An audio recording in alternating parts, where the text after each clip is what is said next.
बिस्मिल्लाहिर्रहमानिर्रहीम। अस्सलाम वालेकुम नाज़रीन, आप यूट्यूब चैनल देख रहे हैं। मैं इमरान खान हूँ। नाज़रीन, बड़ा अजीबोगरीब पंगा हो गया था। अब चीज़ें अभी भी नहीं पता कि किस तरफ जाएंगी, लेकिन जब मैं ये वीलॉग कर रहा हूँ अब तक की सूरत हाल आपके सामने रख देता हूँ। पाकिस्तान तहरीक इंसाफ ने अब एक मुतालबा सामने रख दिया, और मुतालबा ये सामने रखा है कि इमरान खान साहब से मुलाकात करवाई जाए। उन्होंने कहा जी 3 बंदे हैं जिन्हें इमरान खान साहब से मिलवाया जाए, और मिलवाने के बाद फिर हम ये तय करेंगे कि हमने जो कौमी सलामती कमेटी का इजलास बुलाया जा रहा है उसके अंदर कैसे शिरकत करनी है। अच्छा, ये तो पाकिस्तान तहरीक इंसाफ ने अब कहा ना, जब बहुत सारी आवाज़ें उठी। पाकिस्तान तहरीक इंसाफ का सोशल मीडिया, पाकिस्तान तहरीक इंसाफ के नजरियाती कारकुन, वो सारे के सारे अपनी क़यादत के खिलाफ खड़े हो गए, वरना क़यादत ने तो काम डाल दिया था। यानी ऐसा महसूस हो रहा था कि ये मरे जा रहे हैं और इनको दूसरा सांस नहीं आ रहा। ये पूरी कोशिश कर रहे हैं किसी तरह ये मिल लें जाकर आर्मी चीफ से, या दीगर जो अस्करी इदारों के सरबराहान हैं उनसे मिल लें, इंटेलिजेंस एजेंसियों के लोगों को मिल लें और शिरकत कर लें उस इजलास के अंदर जो होने जा रहा है। यानी इतनी जल्दी थी इन्हें कि इन्होंने फौरी तौर पे बाकायदा एक लेटर जारी कर दिया। ये लेटर मेरे पास यहाँ पे मौजूद है। पाकिस्तान तहरीक इंसाफ के अंदर से ही उसके ऊपर तनकीद हो रही थी। और जनाब लेटर के अंदर लिखा क्या, ये लिखा जनाब के 18 मार्च 2025 को 11 बजे जो एक मीटिंग होगी पार्लियामेंट हाउस में इस्लामाबाद में, हमारे फॉलोइंग यानी ये जो मंदरजा झेल हमारे एमएनएज और सेनेटर्स हैं वो इसके अंदर शिरकत करेंगे इस मीटिंग के अंदर। फिर इन्होंने नाम दे दिए, उमर अयूब साहब का नाम दे दिया, बैरिस्टर गौहर का नाम दे दिया, असद कैसर का नाम दे दिया, जरताज गुल का नाम दे दिया, साहबजादा मोहम्मद हामिद रजा का नाम दे दिया, मलिक मोहम्मद आमिर डोगर का नाम दे दिया, मोहम्मद बशीर खान, सनाउल्ला मस्ती खेल, अली मोहम्मद खान, ज़ुबैर खान, शिबली फराज, बैरिस्टर अली जफ़र और सेनेटर डॉक्टर हमायूं मोहम्मद साहब और सेनेटर ओन अब्बास पप्पी। अच्छा जी, ये 14 नाम इन्होंने दिए।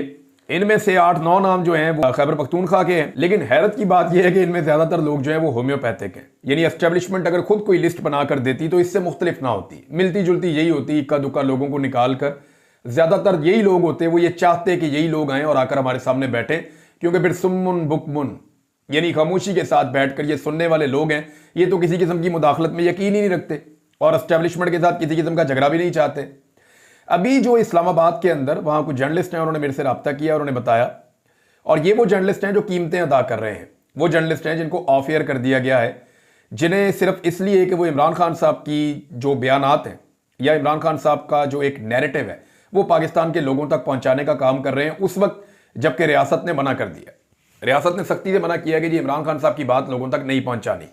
तो इन सहाफ़ियों को सजाएं मिली हैं, इनको नौकरियों से निकाल दिया गया है, इनमें बेशतर के ऊपर मुकदमात भी दर्ज हुए हैं। मुझे इन्होंने फ़ोन करके बताया कि जनाब इस्लामाबाद में इन्होंने एक अफ्तारी की पाकिस्तान तहरीक इंसाफ ने, और फुल प्रोटोकॉल दिया उन सहाफ़ियों को जो एस्टेब्लिशमेंट के बहुत करीब है, और उनसे ये आइडियाज़ डिस्कस करते रहे कि कैसे हम एस्टेब्लिशमेंट के करीब हो सकते हैं, कैसे हम ये सारी सिचुएशन तब्दील कर सकते हैं, हमें रास्ता दिखाएं। अच्छा, इनको बेवकूफ़ों को इतना नहीं पता कि जिनसे ये उम्मीद लगा रहे हैं वो तो टाउट टाइप के लोग हैं। ये जब एस्टेब्लिशमेंट की आपके साथ सुलह होनी है तो इन्होंने साथ जहेज में आना है। ये वो सहाफ़ी हैं जिस वक्त एस्टेब्लिशमेंट की आपके साथ सुलह होगी तो ये पैकेज के साथ आएंगे, इनके ऊपर आपको मेहनत करने की जरूरत नहीं है। जिस वक्त एस्टेब्लिशमेंट कोई भी फैसला कर लेती है ये उस फैसले के साथ जाकर खड़े हो जाते हैं। नॉर्मली ऐसा ही होता है, आइंदा भी ऐसा ही होगा। तो अब जनाब मशवरा ये पाकिस्तान तहरीक इंसाफ को दिया जा रहा है, और पाकिस्तान तहरीक इंसाफ ये बातें अंदर खाने कर भी रही है कि जनाब हमने बड़ी ज्यादतियां की हैं एस्टेब्लिशमेंट के साथ, हमने बड़ा जुल्म किया है, हमारी जानिब से भी गलतियां हुई है एस्टेब्लिशमेंट के खिलाफ, उनकी बातें ठीक हैं, हमें जो है वो अपने आप को ठीक करना पड़ेगा। यानी इमरान खान सोशल मीडिया की वजह से अंदर है, ये भी वो कहना शुरू हो गए। अब पाकिस्तान तहरीक इंसाफ में ये बात हर थोड़े दिन बाद किसी ना किसी बंदे के मुंह से बाहर निकलवाई जाती है कि जी सोशल मीडिया जिम्मेदार है इमरान खान साहब की कैद के लिए। हर थोड़े दिन बाद ये बात कही जाती है कि सोशल मीडिया की वजह से जो है, क्या सोशल मीडिया की वजह से इमरान खान की हुकूमत गिराई गई थी? क्या सोशल मीडिया, ये तो जनरल बाजवा को एक्सटेंशन चाहिए थी, तब तो सोशल मीडिया की कोई तनकीद भी नहीं थी, तब तो पूरा सोशल मीडिया एस्टेब्लिशमेंट के साथ खड़ा हुआ था। तो तब इमरान खान की हुकूमत क्यों गिराई थी? एक्सटेंशन के लिए गिराई थी, अपनी बका के लिए गिराई थी, अपने जाती मफाद के लिए गिराई थी, और सारी पॉलिटिकल पार्टी इकट्ठी हो गई थी जनरल बाजवा के साथ। और फिर इन्होंने अमेरिका से भी साइफर आ गया, वो मामला भी बीच में रख लें। तो अब मामला यह है कि ये जो कहा जाता है कि इमरान खान सोशल मीडिया की वजह से अंदर है, तो ये बात नहीं है। इमरान खान की वजह से सोशल मीडिया पे एक अवेयरनेस फैली है, ये बात ठीक है, लेकिन आज अगर इमरान खान सियासी तौर पे जिंदा है तो उसके पीछे भी सोशल मीडिया है। और इमरान खान साहब खुद इस बात को ओन करते हैं। वो खुद ये कहते हैं कि सोशल मीडिया मेरा बहुत तगड़ा है और मेरा सबसे बड़ा हथियार है। तो क्या पाकिस्तान तहरीक इंसाफ इमरान खान साहब का सबसे बड़ा हथियार न्यूट्रलाइज करवा देगी? क्या पाकिस्तान तहरीक इंसाफ इमरान खान का सबसे बड़ा हथियार छीन कर एस्टेब्लिशमेंट के सामने सरेंडर कर देगी? देखिए, ये लड़ाई अल्टीमेटली पाकिस्तान के अवाम ने जीतनी है। आज जीत जाएं, 1 साल के बाद जीत जाएं, 2 साल के बाद जीत जाएं, 10 साल या 20 साल के बाद जीत जाएं, पाकिस्तान की एस्टेब्लिशमेंट को पाकिस्तान की अवाम से हारना पड़ेगा। 70 साल से पाकिस्तान की एस्टेब्लिशमेंट पाकिस्तान की अवाम को पीसती चली आ रही है अपने ज़ाती मफादात के लिए, अपने कारोबारों और अपनी चीज़ों के लिए, लेकिन ये हमेशा चलेगा नहीं। अल्टीमेटली पाकिस्तान की एस्टेब्लिशमेंट को हारना पड़ेगा। अगर पाकिस्तान तहरीक इंसाफ ने यह फैसला कर ही लिया है कि उन्होंने ये लड़ाई नहीं लड़नी या इस लड़ाई में उन्होंने सरेंडर करने का फैसला कर लिया है, तो याद रखिएगा ये लड़ाई तो कोई ना कोई जीतेगा। अगर आज ये लड़ाई नहीं लड़ेंगे तो कल इस लड़ाई को कोई और लड़ लेगा। फिलहाल इमरान खान अपने सारे क्राउड के साथ, अपनी आवाम के साथ और अपने फॉलोअर्स के साथ इस लड़ाई को लड़ रहे हैं और फिलहाल डटे हुए नजर आ रहे हैं, लेकिन इसका फैसला एक दिन अवाम के हक में होना है और ये अल्टीमेटली होकर रहेगा। ऐसा हो नहीं सकता कि अब आप इसको बांध दें। ये नहीं, वो कहते ना ये नवा कट्टा खुल गया, तो ये कोई नवा कट्टा नहीं खुला हुआ, ये कट्टा बहुत पहले का खुला हुआ है। ये जो सोशल मीडिया के ऊपर अवेयरनेस का या शऊर का मामला है, ये कई दहाइयों का मामला है। ये फातिमा जिन्ना के दौर से पनप रहा है, ये जब पाकिस्तान 2 लख्त हुआ था उस वक्त से पनप रहा है, ये जब जब एस्टेब्लिशमेंट ने मुदाखलतें की, जब जब मार्शल लॉ लगाई, ये तब से अब तक पनप रहा है। और अब क्योंकि सोशल मीडिया का दौर आ गया है तो ये एक बहुत बड़ा सांड बन गया है। ये कट्टा बहुत पुराना खुला हुआ है, इसको अब कोई नहीं बांध सकता, क्योंकि ये कट्टा अब कट्टा रहा नहीं, ये नवा कट्टा नहीं है, ये सांड बन गया है और ये टकरे मार रहा है पकड़ पकड़ के एस्टेब्लिशमेंट को। अब जो भी कोई इसके आगे से चारा उठाएगा या कोई बेईमानी करेगा, ये उसको टक्कर रसीद करेगा। ये होगा और हम ये होता हुआ देखेंगे। पाकिस्तान तहरीक इंसाफ की जो लीडरशिप है, उन्होंने ये फैसला करना है कि ये जो लड़ाई जो अब तक उन्होंने लड़ी है, इसकी वजह से उन्हें अवाम में मकबूलियत मिली है, इसकी वजह में उन्हें अवाम में कबूलियत मिली है, इसकी वजह से लोगों ने उनको वोट डाले हैं, इसी की वजह से लोग इमरान खान के साथ खड़े हैं। अगर उन्होंने इस लड़ाई में सरेंडर करना है या इमरान खान को सरेंडर पे मजबूर करना है तो फिर इनके पल्ले कख नहीं बचेगा। याद रखिएगा, मैं एक बात आपको बड़ी खुलकर आज कह देता हूं कि ये वो लड़ाई है जिसमें अगर आज इमरान खान साहब भी सरेंडर करेंगे ना तो वो अपना बहुत बड़ा पॉलिटिकल लॉस करेंगे। हो सकता है वक्ती तौर पे लोग उनको जो है वो गुंजाइश दे दें, क्योंकि उनके मुकाबले में जो सियासतदान है उनका तो बेड़ा ही गर्क हो गया, उनके तो पल्ले कख नहीं बचा। लेकिन अगर इमरान खान साहब इस लड़ाई को मंतकी अंजाम तक नहीं लेकर जाते और एस्टेब्लिशमेंट को या मिलिट्री को उसके असल रोल के अंदर नहीं भेजते और फौज से सियासी इख्तियारात वापस नहीं लेते और एजेंसियों की सियासत के अंदर मुदाखलत बंद नहीं करवाते, पाकिस्तान के अंदर इंसानी हुकूक की खिलाफ वर्जियां, जाली मुकदमात बनवाना या जबरी गुमशुदगियां, ये चीजें अगर इमरान खान साहब सेटल नहीं करते तो फिर इमरान खान साहब को भी इसी रद्द अमल का एक दिन सामना करना पड़ेगा। मेरे ख्याल में इमरान खान साहब ने बहुत कुछ सीख लिया है और पाकिस्तान तहरीक इंसाफ ने वो कुछ नहीं सीखा। इमरान खान साहब अगर कहीं कंप्रोमाइज कर रहे होते तो अभी बाहर होते, क्योंकि वो कंप्रोमाइज नहीं कर रहे, लिहाजा इमरान खान साहब के बाहर आने के इम्कानात भी इसीलिए कम होते हैं। नाज़रीन, पाकिस्तान तहरीक इंसाफ ने ये नाम उस वक्त दिए हैं जब पूरे पाकिस्तान में तहरीक इंसाफ के खिलाफ क्रैकडाउन चल रहा है। दहशतगर्दों के खिलाफ नहीं, पाकिस्तान तहरीक इंसाफ के सोशल मीडिया के खिलाफ कार्रवाइयां हो रही हैं। यानी ये नाम देने से पहले कम से कम आमिर डोगर साहब ने ये नाम दिए हैं, चीफ वहीं पे वो पार्टी के, वो इतना तो सोच लेते कि उनके कितने सोशल मीडिया के एक्टिविस्ट अभी उठाए गए हैं। क्या उनकी रिहाई नहीं हो सकती? क्या उन्हें छुड़ाना उनकी जिम्मेदारी नहीं है? लेकिन पाकिस्तान तहरीक इंसाफ ने जब बहुत ज्यादा तनकीद हुई और बहुत ज्यादा बौछाड़ हुई तो फिर वो मजबूर हो गए। उन्होंने कहा नहीं जी, हमारी इमरान खान साहब से मुलाकात करवाएं, हम इमरान खान साहब से मिलेंगे और मिलने के बाद हम फैसला करेंगे कि हमने इस इजलास में आना है या नहीं आना। अब इसमें मैं आपको एक चीज पहले बता देता हूं, अगर इनको इमरान खान साहब से मिलवाया गया तो इमरान खान साहब क्या कर सकते हैं मुमकिन तौर पे। लेकिन जो कॉमन सेंस कहती है, इमरान खान साहब मेरे ख्याल में टाइम गेन करना चाहेंगे। वो चाहेंगे कि पहले कंसेंसस किया जाए और अगर बाकी अपोजिशन जा रही है तो पाकिस्तान तहरीक इंसाफ जाए और अगर बाकी अपोजिशन नहीं जा रही तो पाकिस्तान तहरीक इंसाफ भी ना जाए। क्योंकि देखें, तहरीक इंसाफ के ऊपर ज्यादा दबाव तब पड़ा जब महमूद खान अचकजई साहब ने और स्टेटमेंट दे दिया, उनके साथ साथ अल्लामा राजा नासिर अब्बास साहब ने। इस पे जो है वो मोहम्मद जुबैर साहब ने रिपोर्ट भी किया हुआ है और बड़ा ज़बरदस्त उन्होंने रिपोर्ट किया है। मोहम्मद जुबैर साहब ये लिखते हैं कि पीटीआई सोलो फ्लाइट लेने के लिए तैयार थी। बैरिस्टर गोहर और दीगर क़यादत ने कल पार्लिमानी कमेटी के इजलास में जाने का फैसला कर लिया था, लेकिन अल्लामा राजा नासिर अब्बास और महमूद खान अचकजई डट गए। अल्लामा ने कहा कि अगर मसले का संजीदा हल निकालना है तो फिर पार्लियामेंट का मुश्तरका इजलास बुलाएं, बलूचिस्तान और केपीके के स्टेक होल्डर्स को बुलाएं, 3 रोजा जरगा करें जिसमें इमरान खान को भी दावत दी जाए और फिर जो फैसला सियासी क़यादत करे उस पर अमल हो। अगर कोई यह समझता है कि वो जो कहेगा और सब मान लेंगे तो इससे मसला हल नहीं होना। देखिए, ये अकलियत है, कौम की अक्सरियत इमरान खान के साथ है। ना ये एस्टेब्लिशमेंट कुछ बेचती है और ना ये सियासी जमातें कुछ बेचती हैं। इवन अगर पीटीआई के लोग भी जाके बैठ जाएं तो इनकी औकात क्या है भाई? 70% से ज्यादा आवाम तो इमरान खान के साथ खड़ी है, तो सारे मानते हैं, हुकूमत भी मानती है, अपोजिशन भी मानती है, 2/3 अक्सरियत तो उसके पास है। तो पूरी कौम इमरान खान के साथ खड़ी है, उसकी इजाजत और उसकी कॉन्सेंट के बगैर आप पाकिस्तान का कोई बड़ा फैसला कर नहीं सकते। अगर आप करेंगे तो कौम उस फैसले को मानेगी, इसके लिए कोई शर्त नहीं है जब तक कि आप इमरान खान साहब से इजाजत ना ले लें या उनकी कॉन्सेंट ना ले लें। पाकिस्तान का बिलाखिर वो सबसे बड़ा लीडर है और उसके पास ये इख्तियार है कि वो पाकिस्तानी अवाम का फैसला करे। ये तो वजीर आजम के पास भी नहीं है, वो बेचारा 17 सीटों वाली पार्टी है ना, जरदारी के पास है, उनकी भी थोड़ी सी सीटें हैं। उनकी तो सिंध में भी हुकूमत बहुत मुश्किल से बन रही थी, उनको बलूचिस्तान में भी बना दी, ऊपर सदर भी बिठा दिया, चेयरमैन सेनेट भी उनको दे दिया, तो उनकी तो मौजें लग गई।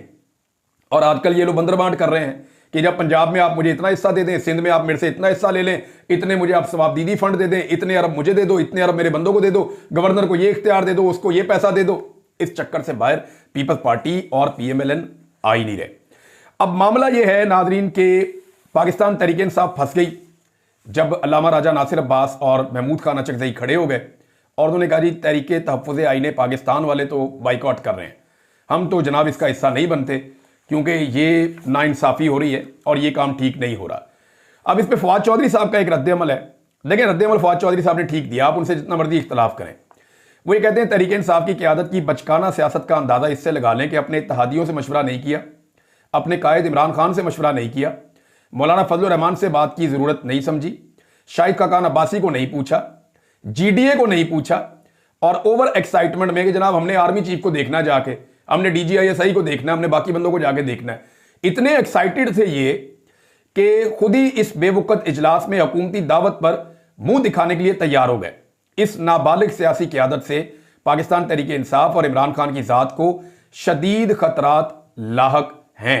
ये जनाब फवाद चौधरी साहब का ट्वीट है। और ये जो नाम दिए ना आमिर डोगर साहब ने, ये नाम देने से पहले आमिर डोगर साहब की जो है वो स्पीकर कौमी असम्बली से मुलाकात भी हुई है।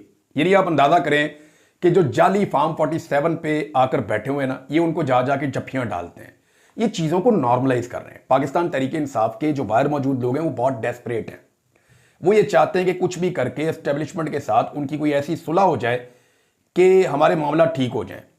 तो अगर मामला ही ठीक करने हैं तो वो आप जब मर्जी ठीक कर लें, आप एस्टेब्लिशमेंट को कहें जी हम डील के लिए तैयार हैं और आप डील कर लें, उनके साथ डील कर लें, मामला खत्म। और अगर डील नहीं करनी तो फिर आप सिविलियन सुपरमेसी के लिए लड़ रहे हैं। जब आप सिविलियन सुपरमेसी के लिए लड़ रहे होते हैं ना, तो फिर आप यूनिफॉर्म वाले से मिलने के लिए जो है वो बिछे नहीं जा रहे होते, आप इतने उतावले नहीं होते कि आपको हर हाल में जाकर उनके सामने बूट पॉलिश करने हैं।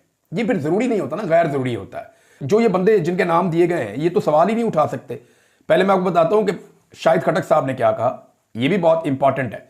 शाहिद खटक साहब ने एक नुक्ता उठाया, यानी दहशतगर्दी उनके अपने इलाके में हो रही है और उनको जनाब अली दावत ही नहीं दी गई। शाहिद खटक साहब कहते हैं कि मुझे नहीं पता इस मामले पर इमरान खान को एतमाद में लिया गया है या नहीं, लेकिन कमेटी पर मुझे शदीद तहफ़्फ़ुज़ात, जिन इजला में अमन व अमान की सूरत हाल इंतहाई खराब है, जिसमें मेरा जिला करक भी शामिल है, बहैसियत नुमाइंदा इस मुश्किल वक्त में अपने इलाके की नुमाइंदगी से महरूम करना, कमेटी में ना शामिल करने पर पार्टी के अंदर भरपूर एहतजाज रिकॉर्ड करवाया और अवाम के रिकॉर्ड के लिए ट्वीट कर रहा हूं ताकि कल मेरे ऊपर सवाल ना उठाए जाएं। आमिर डोगर चीफ वहीप के फैसले जाती पसंद नापसंद की बुनियाद पर होते हैं, वो खुद तमाम मेरिट पर पूरा उतरते हैं, मुश्किल वक्त में जल्द गिरफ्तार हो जाते हैं। ये नहीं उन्होंने कहा जी ये कंप्रोमाइज है, सीधी सी बात है ना। जैसे ही मुश्किल वक्त आता है आमिर डोगर साहब गिरफ्तार हो जाते हैं, 2-4 और बंदे भी हैं वो फटाफट गिरफ्तार हो जाते हैं, एहतजाज ही ना करना पड़े, अवाम ही ना निकालनी पड़े, कोई काम करना ही ना पड़े, और जैसे ही वो मामला ठंडा हो जाए वो छूट के बाहर आ जाते हैं। कई लोग ऐसे हैं पाकिस्तान तहरीक इंसाफ में, और जो लोग आवाज उठाते हैं, बात करते हैं, उनको ये दीवार के साथ लगाते हैं। मिसाल के तौर पे ये अजमल जामी साहब ने दावा किया और मुझे एक दो दोस्त बता रहे थे कि कमल शोधब साहिबा ने शहबाज गिल को, शहजाद अकबर को और सनम जावेद और उनके जो बयानात हैं उनको डिसोन कर दिया है। नहीं, कमल शोधब साहिबा कैसे कर सकती हैं? सनम जावेद की जो कुर्बानी है वो कमल शोधब साहिबा से तो बहुत ज़्यादा है, तो सब जानते हैं। और जो इमरान खान साहब का बयानिया है वो कमल शोधब साहिबा से ज़्यादा, हालांकि उन्होंने भी बहुत काम किया है। इद्दत के केस के अंदर अदालतों में जाना, खुलकर बात करना, उन्होंने बहुत आवाज़ उठाई, लेकिन सनम जावेद का तो कंपैरिजन नहीं उनके साथ बनता और वो उनको डिसोन कर रही हैं। शहबाज गिल ने जितनी मार खाई है और जितना वो इमरान खान के बयानिए को लेकर चलते हैं कि उनको डिसोन किया जा सकता है। शहजाद अकबर इमरान खान साहब के बड़े काबिल एतमाद साथी हैं। अगर डिसोन किसी को करना है तो इमरान खान ने करना है, कमल शोधब ने नहीं करना। ये इमरान खान ने फैसला करना है कि किसको साथ रखना है, किसको नहीं रखना। यानी शेर अफजल मरवत के कितनी हमायती थे पाकिस्तान तहरीके इंसाफ में, इमरान खान साहब ने उन्हें डिसोन किया ना। अब वो इस्लामाबाद की उन्हीं सड़कों पे जाते हैं तो लोग उस तरह से उनको नहीं मिलते जैसे पहले मिलते थे, क्योंकि इमरान खान ने उनको डिसोन किया। तो इमरान खान डिसोन करेंगे तो वो पार्टी का हिस्सा नहीं होगा या वो पॉलिसी का हिस्सा नहीं होगा। और जब इमरान खान साहब डिसोन नहीं करते किसी को, तो पार्टी के अंदर जो लोग मौजूद हैं वो खुद से कैसे डिसोन कर सकते हैं कि इस बात को हम ओन करते हैं और इस बात को हम डिसोन करते हैं? भाई, लोगों ने मारे खाई हुई हैं, उनके बच्चे बीमार हो गए हैं, वो ज़हनी मरीज बन गए, उनके पूरे के पूरे खानदान, उनके कारोबार तबाह हो गए हैं। अब अगर वो शिकवा और शिकायत करते हैं तो फिर उसको सुनने का हौसला पैदा करें। ये जो लोग कहते हैं ना एस्टेब्लिशमेंट के साथ बड़ी ज्यादती की है, तो भाई दूसरी तरफ भी तो देखें आप, कितने लोग जबरी तौर पे लापता हुए हैं, कितने घर तबाह हुए हैं, कितना चादर और चार दीवारी का तकद्दुस पामाल हुआ है, कितनी खवातीन को जो है वो रुस्वा किया गया है, कितने बच्चों को जो है वो हरासा किया गया है, कितने लोगों को जो है वो इगवा बराए बयान के लिए लेकर गए हैं, कितने हजार लोगों को जो है वो गिरफ्तार किया गया है, गैर कानूनी केसेस कितने ज्यादा बनाए गए हैं, 1 लाख से ज्यादा छापे मारे गए हैं। और उसके जवाब में अगर कोई ट्वीट करता है तो क्या वो इतनी खौफनाक चीज है? मेरी समझ से बाहर है कि पाकिस्तान तहरीके इंसाफ इतनी जो है वो बैक फुट पे क्यों चली जाती है इन मामलात में। अच्छा, एक चीज और है, फोकस सारा का सारा यहां पे है और उधर इंटरनेशनल लेवल पे और नेशनल लेवल पे क्या हो रहा है ये जरा आप देखिए। तहरीके तालिबान पाकिस्तान ने यह दावा किया है और अब वो रोजाना की बुनियाद के ऊपर अपनी एक प्रेस रिलीज भी जारी कर देते हैं। इधर से ये BLA वाले भी अपना सोशल मीडिया और मीडिया इस्तेमाल कर रहे हैं, उधर से TTP वाले भी जो है वो अपने बयान जारी कर रहे हैं और उनका और ISPR काउंटर नहीं कर पा रहा। एक्चुअली तो काउंटर करना होता है ना, आपको सबूतों के साथ चीजें सामने लाकर आपको अपना बयानिया बनाना होता है। लेकिन जो बयानिया बनना था, जिस अवाम के जरिए बयानिया बनाना था, जिन लोगों के जरिए बनाना था, वो सारे लोगों को तो आपने नाराज कर लिया अपने से। अब वो क्यों आपके लिए बयानिया बनाएंगे? मोहित पीरजादा साहब ने इसके बारे में एक बड़े जबरदस्त जुमले बोले कि जनाब, मुझे आपने जब दहशतगर्द डिक्लेयर कर दिया और आपने मेरे ऊपर दहशतगर्दी के मुकदमे दर्ज कर दिए, तो अब मुझसे आप कौन सी उबल वतनियों की तवक्को कर रहे हैं कि आपके मुताबिक मैं मुहिब वतन बन जाऊं? भाई, मैं जानूं, मेरा मुल्क जाने और मेरा रब जाने, मुझे अपने मुल्क से प्यार और मैं अपने आप को मुहिब वतन समझता हूं। ये सिंपल है, ये सिंपल है। आपका क्राइटेरिया जो है उसको पूरा कर ही नहीं सकता। पाकिस्तान में उबल वतनी का क्राइटेरिया ये है कि आप वफादारी करें और बूट पॉलिश करें तो आप मुहिब वतन है, और अगर आप बूट पॉलिश नहीं करते तो आप मुल्क के लिए जान भी दे दें, आप मुहिब वतन नहीं है।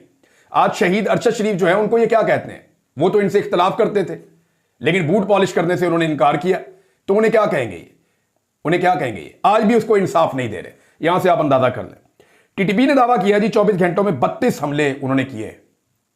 ये कितनी खौफनाक सूरत हाल कि खैबर पख्तूनख्वा में 24 घंटों में TTP ने 32 हमले किए हैं और लगातार सिक्योरिटी फोर्सेस को निशाना बनाया जा रहा है। नादरीन, अमेरिका के बाद बरतानिया ने भी अपने शहरियों के लिए एडवाइजरी जारी कर दी है कि आपने बलूचिस्तान तो पूरे के अंदर नहीं जाना, खैबर पख्तूनख्वा के कुछ इलाके हैं वहां पे भी नहीं जाना, और बहुत सारी और एहतियाती तदाबीर बता दी हैं। तो पाकिस्तान एक खतरनाक मुल्क बनता जा रहा है। अगर आप ये समझते हैं कि यूरोप से, बरतानिया से, चाइना से, अमेरिका से इन्वेस्टमेंट आएगी, तो ये मुल्क तो अपने शहरियों को मना कर रहे हैं कि वहां पर आपने आज़ाद नहीं फिरना। भाई, जिस मुल्क में आपको फिरने की इजाज़त नहीं है, घूमने की इजाज़त नहीं है, वहां पर आप सरमायाकारी क्यों करेंगे? क्यों आप अपना पैसा वहां ले जाके जाया करेंगे? ये इस हुकूमत को बात समझ नहीं आ रही। निसार जट साहब ने एक बात बड़ी खुलकर की है। निसार जट साहब इमरान खान साहब के साथी हैं, राणा सनाउल्लाह को उन्होंने शिकस्त दी।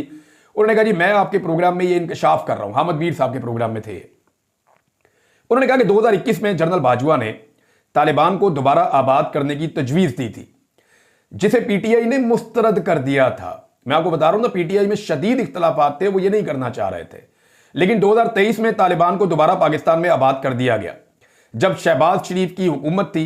ये निसार जट साहब ने कहा, और ख्वाजा आसिफ ने खुद भी कहा कि जनरल बाजवा से पूछना चाहिए कि उन्हें क्या जल्दी थी कि वो तालिबान को लाकर पाकिस्तान में बसाना चाहते थे। अब कोई जनरल बाजवा को गिरफ्तार करे ना, पूछे ना कि जितना खून बह रहा है रोजाना की बुनियाद पे सिक्योरिटी फोर्सेस के जवान शहीद हो रहे हैं, कभी नोशकी में, कभी जाफर, और पूरी की पूरी ट्रेनिंग हुआ हो गई और पाकिस्तान की इंटेलिजेंस एजेंसियों को कानो कान खबर ही नहीं हुई। इतना बड़ा सिक्योरिटी फेलियर हमने इससे पहले कभी नहीं सुना। यहां पे इतना बड़ा सिक्योरिटी फेलियर, इतना बड़ा इंटेलिजेंस का फेलियर, ये यानी इसकी कोई मिसाल ही नहीं मिलती। इतना बड़ा फेलियर है कि सैकड़ों लोग इकट्ठे हो जाते हैं, प्लानिंग करते हैं, वो आते हैं, आकर घेरते हैं, घेर कर रोकते हैं, रोक कर ले जाते हैं, आप कुछ कर नहीं सकते। और बाद में आप एक ऑपरेशन करते हैं जिसकी तारीफ होनी चाहिए। ऑपरेशन तो इन्होंने तगड़ा किया, लेकिन यह कि इंटेलिजेंस का एक मुकम्मल फेलियर था। जनरल बाजवा को बुलाकर गिरफ्तार करके पूछना चाहिए कि आपने ये मुल्क के साथ क्यों किया। नादरीन, एक स्टोरी दी है अहमद नूरानी साहब ने, फैक्ट फोकस के ऊपर यह स्टोरी आई। हमें चंद दिन पहले से पता था कि वो किसी बड़ी स्टोरी पे काम कर रहे हैं और उसके लिए उन्होंने पहले से बताया भी था और उन्हें उस स्टोरी के लिए कुछ वसाइल भी उन्होंने मुहैया करने थे और वो इस सिलसिले में लगे हुए थे। तो अहमद नूरानी साहब की जो स्टोरी है उसके मुताबिक आर्मी चीफ साहब की फैमिली के हवाले से उन्होंने कुछ दावे किए हैं, उनकी बेटियों के हवाले से, उनकी कजन्स के हवाले से, बाकी लोगों के हवाले से। इस स्टोरी के ऊपर मैं काम करूंगा और मैंने बाकायदा पाकिस्तान की मिलिट्री एस्टेब्लिशमेंट के लोगों को ये मैसेज भेजा और उनसे मैंने कहा जी आप बताएं आपका अगर इसके ऊपर कोई मौक़िफ़ है तो वो आप भी पेश कर दें। आप बताएं जनाब इस स्टोरी के बारे में आप क्या कहते हैं, ताकि उनको मौका मिले वो अपना मौक़िफ़ बयान कर सके। एक तरफा तौर पे मैं बयान ना करूं, लेकिन ये क्योंकि अहमद नूरानी साहब ने पूरी तहकीक करने के बाद, और वो बड़े अच्छे जर्नलिस्ट हैं, बड़े शानदार जर्नलिस्ट हैं, उन्होंने अपनी पूरी तहकीकात करने के बाद सबूतों के साथ स्टोरी दी है। तो इसके ऊपर मैं नेक्स्ट एक वीलॉग करूंगा इंशाल्लाह। अब तक के लिए इतना ही। अपना ख्याल रखिएगा, अपने इस चैनल का भी। अल्लाह हाफिज़।